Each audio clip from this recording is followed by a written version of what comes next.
معاذ اللہ رب العالمین۔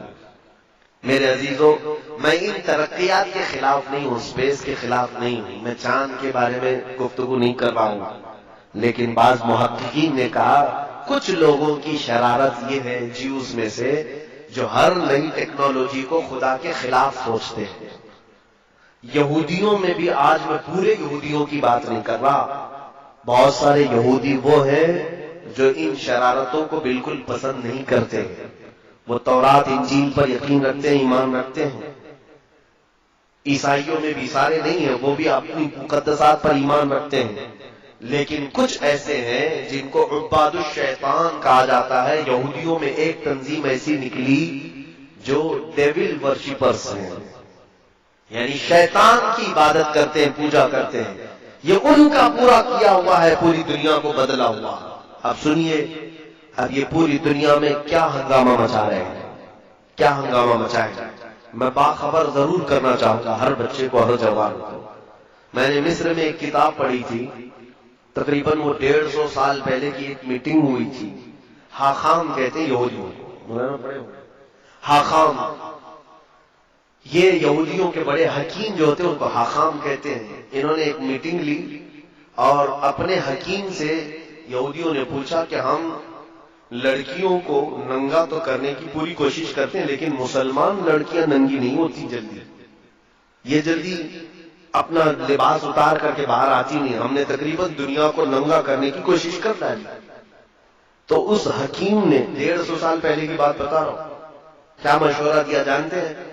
اس نے کہا تھا کہ لوگوں تمہیں فطرت معلوم نہیں انسان کی، عورتوں کی فطرت یہ ہے کہ بچپن میں ان کو جیسا پہنایا جاتا ہے جوانی میں ویسی ہی پہنتی ہیں۔ اگر کوئی بچی بچپن سے دوپٹہ پہنتی ہو اور فل کپڑے پہنتی ہو، اچانک 16 سال کی عمر میں اس بچی کو آپ آدھے کپڑے پہننے کے لیے کہیں، نہیں پہن پائے گی، شرم و حیا زیادہ ہوتی ہے۔ آپ ہی کی بات لے لیں، ابھی آپ پینٹ شرٹ پہن رہے ہیں، فل کپڑے پہن رہے ہیں، اچانک آپ کو کہتے ہیں چڈی پہنو اور ہاف بنیان پہن کے باہر آؤ، شرم لگے گی کہ نہیں لگے گی؟ حیا مانے ہوتی ہے۔ جو فل کپڑے پہنتا ہے وہ ہاف کپڑے میں جلدی نہیں آتا۔ ہاں، جس کی بچپن سے ہی ہاف کپڑے میں رکھ دیا جائے، وہ 16 سال کا، 20 سال کا، 40 سال کا، وہ ننگا گھومنے میں اسے کبھی شرم نہیں آتی۔ اس یہودی حکیم نے کہا، اے لوگوں، مسلمان بچیاں اس لیے ننگی نہیں ہو پا رہی آج تک ہمارے پلان کے مطابق کہ ان کے گھروں میں ان کے ماں باپ ان کو فل کپڑے پہنا کر کے رکھتے ہیں، بچیوں کو دوپٹے اڑواتے ہیں، اسکارف پہناتے ہیں، جس کی وجہ سے 16 سال کی عمر میں ان پر تم محنت کرتے ہو، یہ ننگی نہیں ہو پاتی۔ کہا کیا کرے؟ اس یہودی عالم نے کہا ان کی بچیوں کے کپڑے ہاف بنانا شروع کرو، بچیوں کے اوپر محنت کرو، بڑی عورتوں پر نہیں، 16 سال 17 سال کی عمر کی بچیوں پر نہیں، چھوٹی بچیوں پر محنت کرو۔ میں نے یہ ایک عبارت پڑھی تھی، اس کے بعد آج تک میں دیکھ رہا ہوں مارکیٹ میں جب ہم لباس خریدنے کے لیے جاتے ہیں اپنی چھوٹی بچیوں کے لیے، بہت کم ایسا لباس ملتا ہے جس میں فل سلیوز ہوتے ہیں، ہاف کپڑے کے بچیوں کو ہم سب پہنا رہے کہ نہیں پہنا رہے؟ اور ہم تو اگر کسی کو کہیں تو کہے گا کیا مولانا ابھی سے پردہ فرض ہو گیا؟ 2 سال کی بچی ہے، 3 سال کی بچی ہے، کیا ابھی سے ہم اس کو برقع پہنا دیں، نقاب پہنا دیں؟ میاں، نقاب اور برقعے کی بات میں نہیں کر رہا ہوں، انجانے میں ہم اس کو ننگا بنانے کی عادت ڈال رہے ہیں، آج ہی سے ہم اس کو ننگا رہنے کی عادت ڈال رہے ہیں۔ یہ ہمارا نہیں میرے عزیزوں، 150 سال پہلے کی یہودی عالم نے، حاخام نے اپنے یہودیوں کو کہا تھا کہ مسلمان بچیوں کو اگر ننگا کرنا ہے تو ان کی بچیوں کے کپڑے ہاف بناؤ۔ جاؤ آج مارکیٹ میں دیکھ لینا، آپ مارکیٹ میں دیکھو آج کپڑے تو ایسے ہم پہنا رہے ہیں۔ اکثر مسلمانوں کو ہم نے دیکھا کہ وہ دکان میں جا کر کے یہ پوچھتے ہیں کہ ویسٹرن سٹائل کے کپڑے چاہیے بچیوں کے لیے، اور ان کے لیے الگ سے کپڑے دکان والے دیتے بھی ہیں کہ اسکرٹ ہونی چاہیے چھوٹا سا، اور بچیوں کو کندھے شولڈر دکھ رہے ہوں، ان کے جسم کے اعضاء ظاہر ہو رہے ہوں، اور وہ بچی جوان جب ہوتی ہے تو فل کپڑوں میں اپنے آپ کو انکمفرٹیبل محسوس کرتی ہے۔ اگر اس کو اچانک برقع پہنا کہتے کیا مجھے قید کر رہے ہو، بچپن سے تمہیں چھوٹے چھوٹے کپڑے پہنتی تھی، ابھی تم اسکارف ڈالو گے، دوپٹہ ڈالو گے، کیا کیا ڈالو گے میرے اوپر، چلاتی۔ اور ان بچیوں کو ہم نے دیکھا ہے جن کی بچپن سے ہم نے تربیت اچھے ماحول میں رکھی، وہ بڑی ہونے کے وقت میاں ایسا ہے کہ وہ دوپٹے اپنے پورے جسموں پر ڈال کر کے رکھتی ہیں، صرف سر پر نہیں بلکہ کوئی حصہ ان کا جھلکنے نہیں دیتی، وہ حیا بہت زیادہ ہوتی ہے۔ اس پلان کے ہم شکار ہو گئے، ہمارے لباس میں بے ترتیبی جو آئی ہے یہی دجالی منصوبوں کے تحت ہوا ہے۔ یہود جو پوری دنیا کو بے آبرو، ایک ایسی قوم دیکھنا چاہتے ہیں جو خدا سے دور ہو، اللہ تعالیٰ نے جو کہا ہے اس کا مخالف ہے، رسول جو چاہتے ہیں اس کے خلاف۔ اس مشن کے تحت ایک دو نہیں میرے عزیزوں، ہزاروں کام ہو گئے، گنانے کے لیے میرے پاس اتنا وقت نہیں ہے۔ شارٹ میں چلوں، اگر کپڑوں کو دیکھا جائے تو ہمارے کپڑے چھین لیے گئے، لباس بدل دیا گیا۔ ہر نوجوان بچہ آج ہمارا یہ چاہتا ہے کہ مجھے ویسٹرن سٹائل کے کپڑے چاہیے، ہیئر سٹائل مجھے کسی ایکٹر کا چاہیے، لڑکیاں چاہتی ہیں کہ وہ ہیروئن بن جائے، ایکٹریس کے لباس چاہیے، ایکٹریس کے ہمیں جانتے ہو یہ پورے ایکٹر اور ایکٹریس پر لاکھوں ڈالر کے لاگت پہ خرچ کیا جاتا ہے۔ کون خرچہ کرتا ہے؟ ان کے اوپر پورے جیوز یہودی خرچ کرتے ہیں کہ یہ سٹار ہے، یہ ماڈل ہے، ان کو کپڑے پہناؤ اور پوری دنیا کو دکھاؤ، ان کے ذریعے سے پوری دنیا وہی کپڑے پہنے گی جو یہ پہنے گی۔ آپ کو معلوم نہیں ہے بڑے بڑے سٹار ایلومیناتی ہیں، اب تو وہ اعلان کر رہے ہیں ہم ایلومیناتی ہیں۔ ایلومیناتی یہ یہودیوں کی تنظیم ہے جو صرف اسی مشن پر کام کرتی ہے کہ وہ سٹار بن کر کے لوگوں کو اپنی طرف راغب کرے۔ میرے عزیزو، ایک وقت ایسا آئے گا کہ اگر سب کے سامنے کچرا کھائیں گے تو ان کے فین ایسے ہیں وہ کچرا بھی کھا لیں گے، ان کو نشے کے عادی بنا دیں گے۔ ان پر بڑی لاگت کا خرچہ ہوتا ہے سٹارز پر کہ پوری دنیا کے ماحول کو یہ چینج کرنے والے ہیں۔ یو کے، یو ایس اے، یہاں پر سب ایکٹر اور ایکٹریس نہیں، وہاں پر سنگرز جو ہے ان کی بڑی ویلیو ہے۔ کوئی بڑا سنگر ہو اس پر لاکھوں خرچ کیا جاتا ہے۔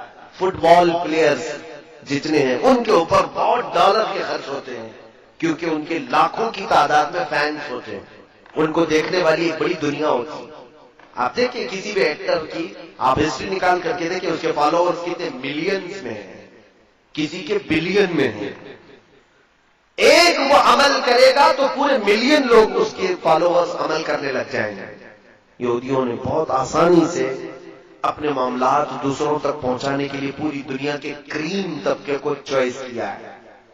یہ تھے لباس کی بات، اور جب انہوں نے یہ پڑھا ہے حدیثوں میں، ایک بات یاد رکھیں کہ ہم سے زیادہ حدیثیں وہ پڑھتے ہیں۔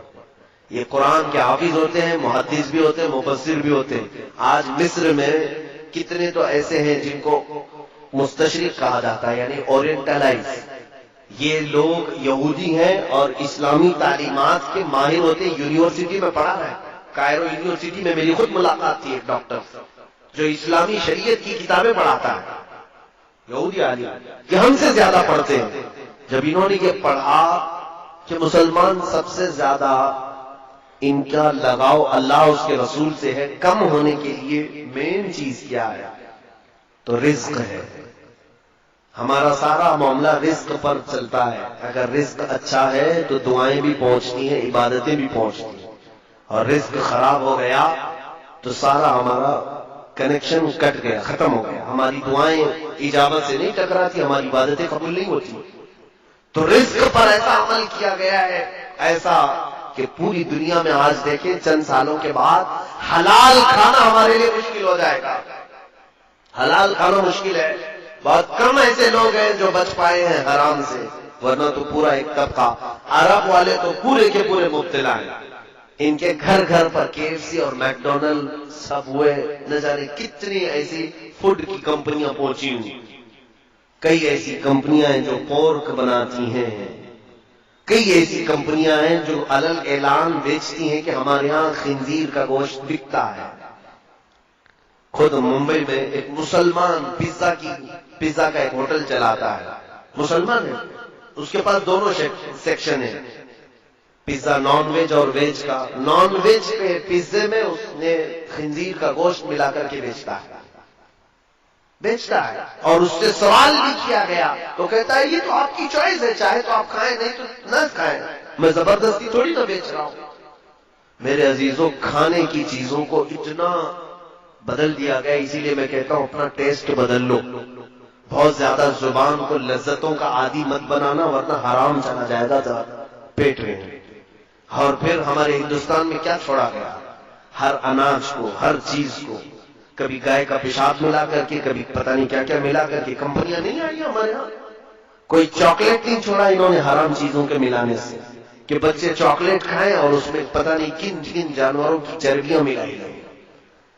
ہزار یہ کہتے ہیں کہ حلال ہے حلال ہے، لیکن ان کی نیت میں کھوٹ ہے. میرے عزیزوں، ہمارے رزق پر بہت بڑا اثر ہو رہا ہے. میں چند دنوں پہلے چکن کے متعلق ایک بیان کیا تھا. میں حرام نہیں کہتا ہوں گوشت کو، چکن کو، لیکن وہ ہو سکے تو آپ سن لینا. یہ جو برائلر چکن جو بنائی گئی ہے یہ 1960 کی پیداوار ہے. اس سے پہلے یہ سفید مرغیاں تھی نہیں دنیا میں. یہ جو برائلر چکن آپ جو دیکھ رہے ہیں نا، یہ بعد میں ایجاد کی گئی ہے. اس کو بنایا گیا ہے کراسنگ کے ذریعے سے. اور اس کی فارمنگ جو ہوتی ہے سیم فارمنگ خنزیر کی بھی ہوتی ہے. امریکہ میں سب سے زیادہ طلب جس گوشت کی ہے وہ خنزیر کی ہے، پگ کی. اور اس کو کھلا کر کے جتنی جلدی بڑا کیا جاتا ہے کیونکہ اس کی مارکیٹ ہے وہاں پر. ان کو جلدی جلدی گوشت چاہیے. خنزیر بڑا نہیں ہوگا تو گوشت کیسے ملے گا؟ تو جلدی بڑا کرنے کے لیے خنزیر کو جو چیز کھلائی جاتی ہے وہی انڈیا، پاکستان یا سب جگہ پر ان کے فیڈس میں، مرغیوں کے، چکن کے فیڈس میں وہی چیز کھلائی جاتی ہے جو خنزیر کو کھلاتا ہے. اسی لیے تو یہاں مرغیاں 40 دن میں بڑی ہوتی ہیں. ہمارا خود بھی فارم ہے، میرے بھائی فارم چلاتے تھے مرغیوں کی. مجھے معلوم ہے 40 دن نہیں ہوتا کہ یہ مرغی 2 کلو کی ہو جاتی ہے. کیسے؟ آپ اپنے گھر میں پال کر کے دیکھیں، 6 مہینے میں بھی بچہ ہی دکھتی ہے. یہ حیرت سے بہت تیزی سے بڑھاتے. یہ میرا ٹاپک نہیں ہے، لیکن میں آپ کو کہہ رہا ہوں کہ ہماری غذا پر بہت زیادہ کوشش کی گئی ہے کہ حرام کی آمیزش ہو جائے تاکہ ان کی دعائیں قبول نہ ہوں، ان کی عبادتیں قبول نہ ہوں، اور ان کا اللہ رب العزت سے جو قریبی تعلق ہے وہ ڈسکنیکٹ ہو جائے. اسی لیے آج ہم کثرت سے دعائیں مانگ رہے ہیں، اللہ کی رحمت مانگ رہے ہیں. ہمارے ساتھ کیا ہو رہا ہے؟ حضور پاک صلی اللہ تعالی علیہ وسلم نے فرمایا جب تک تمہارے پیٹ میں حرام لقمہ ہوگا تمہاری کوئی دعا اللہ تک نہیں پہنچتی، کوئی دعا نہیں جائے گی. اور یہ چاہتے ہیں کہ ہمارے جسموں میں حرام لقمے پڑے رہے اور ہم دعا کرتے رہے، ہماری کوئی دعا قبول نہ ہو. کپڑوں کو لے کر کے اور اس کے علاوہ رزق کو لے کر کے. دوائیوں کا معاملہ تو بہت ہی بڑا ڈیفیکلٹ ہے میرے عزیزوں. ایک پورا ڈرگ مافیا ہے پورے ورلڈ میں. انہوں نے دوائیوں کو ایک دھندا اور بزنس بنایا ہوا ہے. میڈیکل لائن ایک ایسی چیز ہے، اس پر ہی مجھے 2 گھنٹے بولنا پڑ جائے گا. یہ پوری دنیا میں جو دوائیاں بنائی جا رہی ہیں، کہاں دوائیاں بنتی ہیں ذرا تحقیق کر لو. میں بار بار یہی افسوس جتاتا ہوں ہمارے بچوں کو گیم کھیلنے سے فرصت نہیں، انٹرنیٹ میں فلمیں اور سیریل اور پتہ نہیں ڈرامے دیکھنے سے فرصت نہیں. کاش یہ کچھ نالج والی باتیں بھی اپنے موبائل سے دیکھ لیتے. قرآن و حدیث مستقبل کے بارے میں کیا بتا رہے ہیں یہ بھی انٹرنیٹ میں بہت ساری چیزیں موجود ہیں. میں خود بھی تو مطالعہ کرتا ہوں، میرا سارا مواد میرے موبائل میں پڑا ہوا ہے. میں کہاں کہاں کتابیں اٹھا کر کے چلوں. تاریخ کی جتنی کتابیں میں نے پڑھی ہیں میرے انٹرنیٹ موبائل سے پڑھی ہیں، اکثر کتابیں. یہ ہمارا طبقہ کیوں نہیں پڑھتا آج؟ ہمارے نوجوان جو رات میں گیم کھیلنا شروع کرتے تو فجر ہو جاتی. کیا اللہ رب العزت کو تمہیں جواب نہیں دینا ہے کہ رات کس کام میں تم نے گزاری ہے؟ میرے عزیزوں وقت بہت ہی تنگ ہمارے اوپر آ رہا ہے. یہ تھی باتیں. ڈرگ مافیا تو ایسی ہے کہ ایک گولی، میرے ان سے بھی بہت گہرے تعلقات ہیں، دوائیوں کی کمپنیوں والوں سے بھی. 75 پیسے کی جو گولی بنتی ہے وہ مارکیٹ میں 40 روپے 50 روپے کی بکتی ہے. ایک سٹنٹ جو لگایا جاتا ہے، یعنی بائی پاس سرجری کرنے والے یا پھر انجیوگرافی انجیوپلاسٹی جن کو ہوتی ہے، سٹنٹ لگاتے ہیں، $1 کا ہوتا ہے. $1 تقریباً 70 روپے کا سٹنٹ، اور اس کی قیمت یہاں پر 1 لاکھ 2 لاکھ روپے لی جاتی ہے. خیر یہ تو ان کی تجارت ہے، لیکن جانتے ہیں آپ کئی بیماریاں جان بوجھ کر کے وائرس کے طور پر پھیلائی جاتی ہیں. ہمارے ایک ڈاکٹر شفیق ہیں، ان کی تحقیق یہ، وہ کہتے ہیں کینسر یہ کوئی بیماری ہے نہیں، یہ وائرس ہے جو چھوڑا گیا ہے، اس کا علاج موجود ہے، لیکن چاہتی نہیں پوری ڈرگ مافیا کہ وہ علاج ہو جائے۔ اگر یہ علاج، بہت چھوٹی چھوٹی پتیاں ہیں، افغانستان کی کچھ پتیوں سے ایک ڈاکٹر صاحب نے علاج بھی کیا کینسر کا، وہ کہتے ہیں ان پتیوں پر اور اس کے جوس پر امریکہ نے پابندی لگا دی کہ لا نہیں سکتے تم۔ کیوں؟ یہ نہیں چاہتے کہ کینسر والے صحیح ہو جائے۔ کیوں؟ کینسر جتنا بڑھے گا اتنا مال ڈرگ مافیا کو پہنچے گا، اتنی زیادہ، کروڑوں نہیں اربوں کی تجارت ہے یہ۔ میرے عزیزوں، پوری دنیا میں گولڈ پر قبضہ اگر کسی کا ہے تو انہیں کا ہے۔ سنا ایک لفظ پر آپ توجہ دیں، آپ کو میں بتاتا ہوں، ان کو کیا کہتے ہیں؟ یہودیوں کو انگلش میں کیا کہتے ہیں؟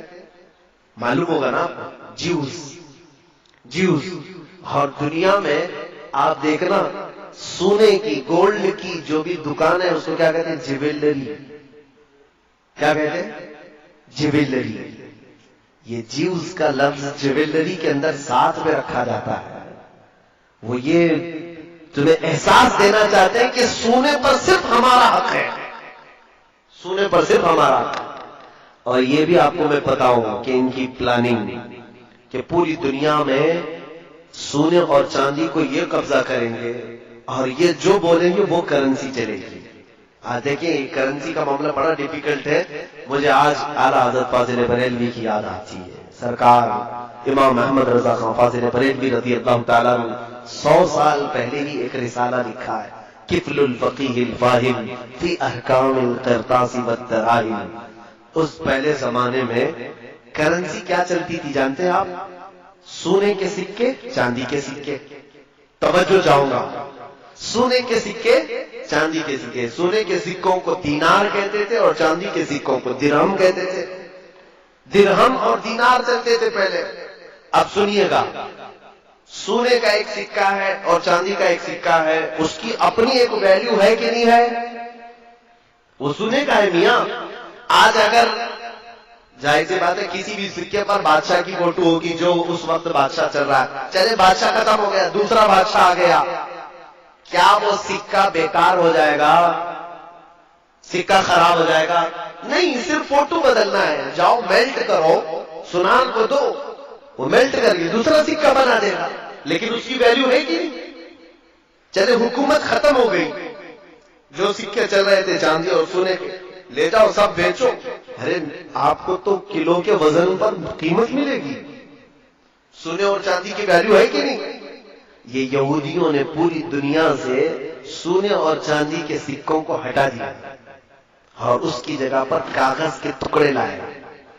کاغذ کے ٹکڑے، پہلے نوٹ تھی نہیں پوری دنیا میں کہیں پر، یہ کاغذ کے ٹکڑوں کو لائے اور اس پر لکھ دیا 1000، تو اب ہم سمجھ رہے ہیں 1000، اس پر لکھ دیا 2000، ہم سمجھ رہے ہیں 2000، جبکہ وہ کاغذ بھی اتنا ہی ہے جتنا نیوز پیپر والا کاغذ ہے، کوئی فرق نہیں ہے پیپر میں۔ ہاں تھوڑا اچھا کاغذ استعمال کرتے ہوں گے، پرنٹ نکال سکتے ہیں آپ، لیکن وہ کاغذ اس کی ویلیو ہے اپنی، وہ تو ابھی ابھی ہمارے سب کو سمجھ میں آ چکی ہوگی۔ 2 سال پہلے صاحب نے اعلان کیا تھا رات میں کہ آج سے 9 بجے کے بعد 1000 اور 500 کے نوٹ کی ویلیو ختم، تو دوسرے دن وہ کیا ہو گئے؟ آج اگر آپ کے جیب میں 1000 روپے کی پرانی نوٹ ہو تو آپ کو مجرم سمجھ کے پکڑ کے لے جائیں گے۔ عزیزو، یہ کرنسی ایسی ہے کہ اس کی اپنی ویلیو نہیں ہے۔ اگر کسی کے پاس اس زمانے کے، چلیے میں کہتا ہوں 1000 کے نوٹ جمع ہیں، بہت سارے ہیں، بھول گئے تھے آپ چینج کرانا، انہوں نے تو ٹائم بھی دیا تھا 2 مہینے کا، چینج کرا لو، بھول گئے تھے، ابھی اب کہیں تھیلی سے نکلا۔ آج کے زمانے میں کہاں لے کے جاؤ گے آپ؟ 1000 کے نوٹ ہیں، کہاں لے کے جاؤ گے؟ RBI بھی نہیں لے رہی ابھی۔ کسی بینک میں جاؤ گے، میرے 1000 کے پرانے نوٹ بدل کے اب 2000 میں دے دو، کہا وہ دروازہ بند ہو گیا، کہا کیا کرے؟ تو بینک کہے کہ جاؤ کسی بنیا کو دے دو، پڑیا بنائے گا، شکل ڈال کے بیچے گا، اس کے علاوہ تو ان نوٹوں کا کچھ کام نہیں، یا تو آپ کلو کے حساب میں بیچ کے چلے جاؤ۔ لیکن سونے اور چاندی کی کرنسی کے ساتھ ایسا ہو سکتا ہے؟ اسی لیے سونے اور چاندی کی کرنسی کو پوری دنیا سے ہٹا دیا گیا۔ یہ چاہتے ہیں کہ کرنسی صرف اور صرف نوٹ کی چلے. اب اور آگے سنیے، اب آگے کا پلان یہ ہے کہ کرنسی یہ بھی ہٹا لی جائے گی، کیش لیس کر دیا جائے گا آپ کو، اور آپ کے ہاتھوں میں اب نوٹ بھی نہیں ہوں گے. دیکھیں آپ ڈیجیٹل انڈیا کا نعرہ لگتا ہے کہ نہیں لگتا؟ آپ کے پاس پے ٹی ایم ہو، اے ٹی ایم ہو، موبائل سے آن لائن آپ پے کر دیجیے. آن لائن سسٹم چل رہا ہے کہ نہیں؟ اب کوئی بھی پیسے بہت زیادہ لاکھوں کے جیب میں لے کے نہیں گھومتا، بلکہ اب آن لائن ٹرانزیکشن زیادہ ہے تو کوئی موبائل سے کر دیا یا پھر اے ٹی ایم سے کر دیا. اس سے بھی آگے کی بات سنیے آپ، اس سے بھی آگے کی بات. یہاں کوئی بٹ کوئن والے لوگ ہیں کیا؟ بٹ کوئن اگر ہے تو توبہ کر لیں، اس سے باز آ جائیں. بٹ کوئن ایک کرنسی ہے جس کو آج تک کسی نے نہیں دیکھا، لیکن اس وقت بہت زیادہ وہ خریدی جا رہی ہے. بٹ کوئن یہ مافیا چلا رہے ہیں، اس کو کچھ مجرمین ایک کرنسی چلا رہے ہیں پورے ورلڈ میں. انلیگل ہے یہ، لیکن اس کی قیمت جانتے ہیں؟ ایک بٹ کوئن 12 لاکھ 13 لاکھ کی بکتی ہے آج، اور بیوقوف لوگ خرید بھی رہے ہیں. آج خریدا آپ نے 12 لاکھ، کل بیچو تو شاید 13 لاکھ میں بک جائے. تو سوچتے راتوں رات ہم لاکھوں کما رہے ہیں لوگ آن لائن، لیکن وہ ہاتھ میں نہیں ہوگی آپ کے. وہ کرنسی آپ کیسی دکھتی ہے وہ معلوم نہیں، لیکن آن لائن ہے. یہ ان کے منصوبے سنیے. ایک حدیث کی طرف آ کر میں اپنی گفتگو کو سمیٹتا ہوں، ختم کرنا ہے، آخری بات ہے. یہ گفتگو رات بھر چلے تو بھی ختم نہیں ہوگی جو ٹاپک انہوں نے دیا ہے. بس میں آپ کو صرف ایک چسکی دے کر کے جا رہا ہوں، بس کہ آپ ایک گھونٹ پی لیں، انشاءاللہ بعد میں پانی پھر سے پلایا جائے گا. آگے کا پلان یہ ہے کہ کیش لیس کر دو، اور اے ٹی ایم پے ٹی ایم کچھ کارڈ بھی نہیں، بلکہ کرپٹو کرنسی ایک آئے گی. کرپٹو کرنسی کیا ہے؟ ایک چھوٹی سی میموری کارڈ کی طرح سا ایک چپ، جیسے موبائل میں ڈالتے ہیں آپ، اس میں سارا ڈاٹا آتا ہے کہ نہیں آتا؟ چھوٹی سی چپ آپ کو انبلٹ کر دی جائے گی ہاتھ میں، اور یہ آلریڈی آسٹریلیا میں چل رہا ہے. ہاتھ میں انجیکٹ کر کے ایک چھوٹی سی میموری کارڈ اس کو ڈال دیا جائے گا. اس کے اندر آپ اپنے بینک کھاتے پورے اس کے اندر رکھو، آپ کے گھر کے پیپر، جائیداد کے پیپر، جتنا ڈاکیومنٹس ہے وہ سب اس کے اندر رہے گا. ظاہر سی بات ہے پیپر گم ہو جائے تو بھی کچھ فرق نہیں، آپ پیپر جلا دو، نوٹ ختم کر دو، سارا آپ کا کام ہے آپ کے ہاتھ میں. آپ کو تو اچھا لگے گا نا. اب کارڈ لے کر کے چلنے کی بھی ٹینشن نہیں، پیسے لے کے چلنے کی بھی ٹینشن نہیں، میرے ہاتھ میں چپ ہے، اور چوری ہونے کا بھی ڈر نہیں، کوئی چوری بھی نہیں کر پائے گا. کیا کرے گا؟ تو سب کو یہ آسان لگ رہا ہے، اور لوگ قطار میں لگ لگ کر کے انبلٹ کروا رہے ہیں کرپٹو کرنسی کو. لیکن اس کا دوسرا پارٹ کیا ہے جانتے ہیں آپ؟ اچھا اس کو آپ کیسے دیکھیں گے کہ میرے اکاؤنٹ میں کتنے ہیں؟ آپ اپنے انگوٹے کا اپنا تھم کہیں پریس کریں، تھم پریس کریں گے آپ تو آپ کا پورا جتنا اکاؤنٹ ہے وہ ڈیجیٹل میں دکھائی دے گا کہ آپ کے پاس اتنے لاکھ روپے ہیں، اتنے ہزار روپے ہیں، آپ کے جائیداد کے پیپر یہ ہیں، سب آپ دکھا سکتے ہیں کسی بھی جگہ. وہ ہوگا کچھ پلان، میں نے تو اب تک دیکھا نہیں، لیکن سنا ہے یہ چل رہا ہے. اب اس کے بعد کیا ہوگا؟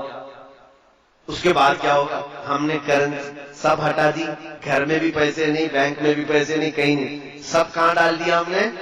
اس چھوٹے سے چپ میں ڈالا ہے. لیکن وہ ویلیوبل ہے، دنیا اس کو کہے گی تم کو دکان میں کچھ خریدنا ہے تو جاؤ تھم لگاؤ، 1000 روپے کے سامان خرید کر کے لاؤ. ابھی کل ہی ہم جا رہے تھے، دھوڑا جا رہے تھے، ہم نے دیکھا جس کار میں ہم بیٹھے ہوئے کار پر ایک چھوٹی سی وہ چپ لگائی تھی، ٹول ناکے سے کار گزری، اچانک اس کا گیٹ اٹھ گیا. یہ جدید ٹیکنالوجی دبئی میں تو بہت پہلے سے چل رہا ہے کہ آپ ٹول میں کھڑے ہو کر کے پیسے بھرنا، جو چھٹے واپس لینا ضروری نہیں. 3 مہینے بھر کا شاید ریفل ہوتا ہے، ایک چھوٹی سی چپ دیتے ہی کار کے سامنے والے گلاس پر آپ لگائیں، جب بھی آپ کو ٹول کے اندر سے جانا ہے اور اچانک گیٹ اٹھ جائیں گے، واپس آنا ہے، دن میں گھومتے رہو. یہ آپ کے بریلی میں کل میں نے دیکھا ہے کہ نہیں ہے، چپ لگ رہی. تو اس کا مطلب ہوا جو ٹول لینے والے تھے ان کی سب چھٹی ہو گئی، پیسے لینے والے بھی نہیں، دینے والے بھی نہیں، سب پیسہ اس چپ میں آیا ہے. اچھا یہی سسٹم ہمارے ہاتھ میں آ جائے تو آپ کو سمجھے گا اور اچھا ہے. جہاں جہاں پیٹرول ڈالنا ہے ہم ہاتھ کو لگا دیں گے، پیٹرول آ جائے گا. ڈاکٹر کو پیسے دینا ہے وہاں پر بھی ہم اپنا تھم پریس کر دیں گے، اس کو جتنی بل ہے اس میں سے نکل کے چلی جائے گی. آسان آسان. یہ جو میں بتا رہے ہیں آسان. جب تم سب آسانی میں آ جاؤ گے، پوچھو آپ خود سے کہ حضرت یہ چلتا کس سے ہے؟ ظاہر سی بات ہے، چپ میرے اندر پڑی ہوئی ہے، میں پریس کرتا ہوں، میرا اکاؤنٹ کیسے دکھے گا؟ کیسے دکھے گا؟ میں یہی کہوں گا کہ یہ سارا انٹرنیٹ سے چلے گا. کیسے چلے گا؟ انٹرنیٹ سے چلے گا. اے میرے عزیز، تمہیں یہی ہوش سنبھالنا چاہیے. دوسرا سوال تم یہی کرو کہ اگر انٹرنیٹ بند ہو گیا تو کیا ہوگا؟ اور انٹرنیٹ نہ میرے ہاتھ میں نہ تمہارے ہاتھ میں، سارا ان کے ہاتھ میں.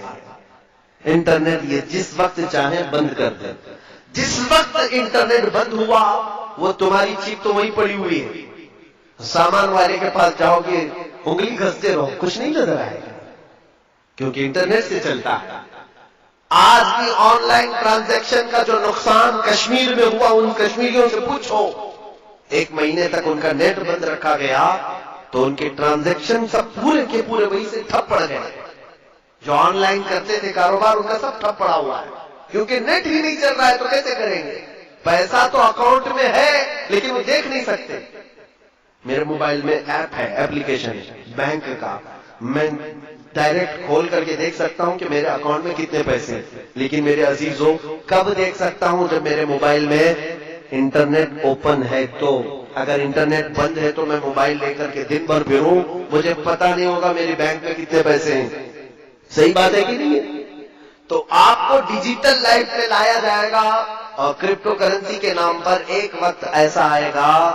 وہ حدیث کی طرف میں لے چلتا ہوں. میرے آقا صلی اللہ علیہ وسلم نے فرمایا کہ میری امت پر ایک وقت ایسا آئے گا کہ لوگ قحط میں پڑ جائیں گے، بھوک مری کے شکار ہو جائیں گے، یہاں تک کہ وہ غریبی اور مفلسی میں ایک دوسرے کا گوشت کھانے کی کوشش کریں گے، ایک دوسرے کا خون پینے کی کوشش کریں گے.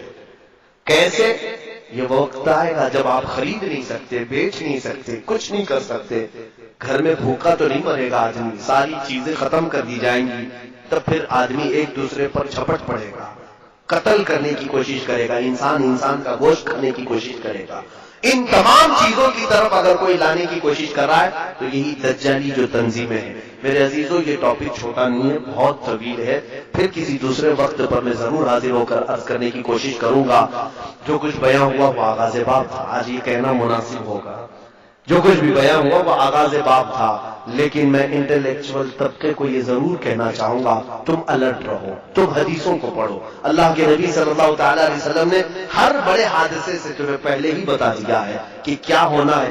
لیکن صرف حادثے نہیں بتائے کہ قیامت آ جائے گی، دجال آ جائے گا، یاجوج ماجوج آ جائیں گے، بلکہ حدیثوں میں تم یہ پڑھو حضور نے ان سے بچنے کے طریقے بھی بتائے ہیں.